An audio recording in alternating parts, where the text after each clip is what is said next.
Hi everyone, and welcome to my craft space. This is my favorite place to do all my scrapbooking and card making.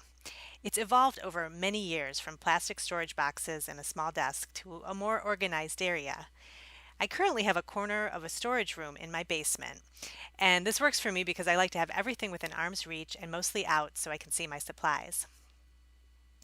What you don't see is all of my pots and pans storage and everything else that's in front of my desk, so I won't show you that.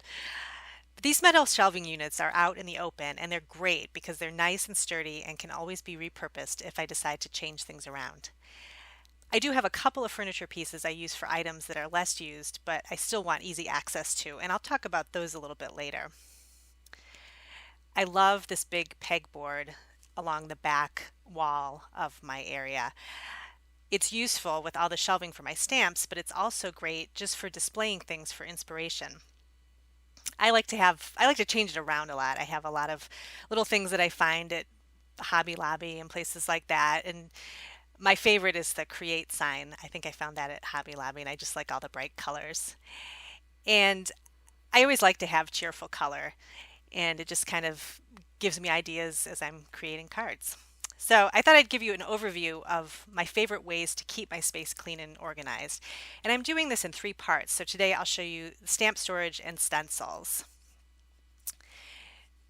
So I have some strategies that I've discovered over the years to help keep me inspired and help with my creative workflow in my craft space.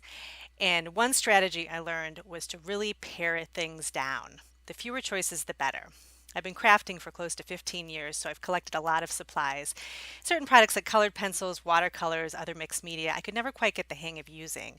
I used to keep these out in my craft space, like on my Raskog cart, thinking I'd feel more inspired to use them, but found I was never reaching for them. It was kind of hindering my creative flow. So when I cleared out unused products about 6 months ago, it really helped me focus more on getting better at the techniques I loved and kind of streamlined my creative process. The Raskog cart I filled with paints and sprays turned into my cart that I put my Gemini on top of, and I use that all the time. So less choice made it easier to create. And this brings me to tip number 2. I like to keep everything out. It's really useful if you're a visually oriented person like myself.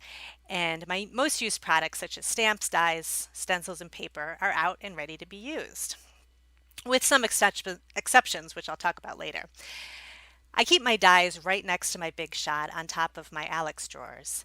And the dies are organized by category using these laminated cardstock dividers I made with some cardstock and labels. For both my stamp sets and dies, I like to keep everything in their original packaging. It makes it easier for me to find things. Even though it looks a little messy, I really like it. I think it's kind of a visual thing. I keep my standalone dies here, like images and words, and then matching dies I keep with their corresponding stamp sets. Stamps are within arm's reach from my desk and are organized by category and manufacturer as well. And I keep large background stamps here next to my dies. And I keep my sentiment stamps on the shelves on my pegboard.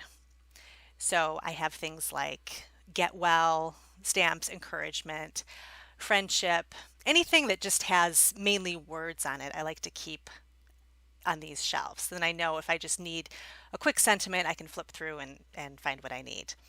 Over here, along with my Gemini, I keep scrapbooking and alphabet stamps. So scrapbooking stamps would be more stamps they might not use on a card, but I'd put on a scrapbook page. I also put alphabet stamps and things that have word bubbles on them, anything that's related to maybe talking, I keep in this category here. And again, everything is in their original packaging. I find it super easy to find what I need. And then over on the metal shelving, I keep all of my image stamps. So these are images and kind of theme type stamps. So things like food. Images would be pictures of cameras, shapes like hearts and that type of thing. Anything that has an animal on it, lots of flowers. I have a ton of floral stamps. And like I mentioned before, I've been doing this for a really long time, so I've accumulated quite a few stamp sets. I've been on design teams, and I'm currently doing a lot with craft shows, so I like to keep a lot of stamps around. Right here is my stencil storage, and I store them according to category in this small plastic container, and all I do is snip off the top of the stencil and I keep it right in its original packaging. And I have it sorted by balloons, hearts, clouds, that type of thing. And then I keep my stencil brushes and other brushes close by, things that I use with the stencils. And I also have my memento markers that I use a lot as well right on top, so they're easy to get to. So stay tuned for part two, where I will talk about my cardstock and how I organize my desk.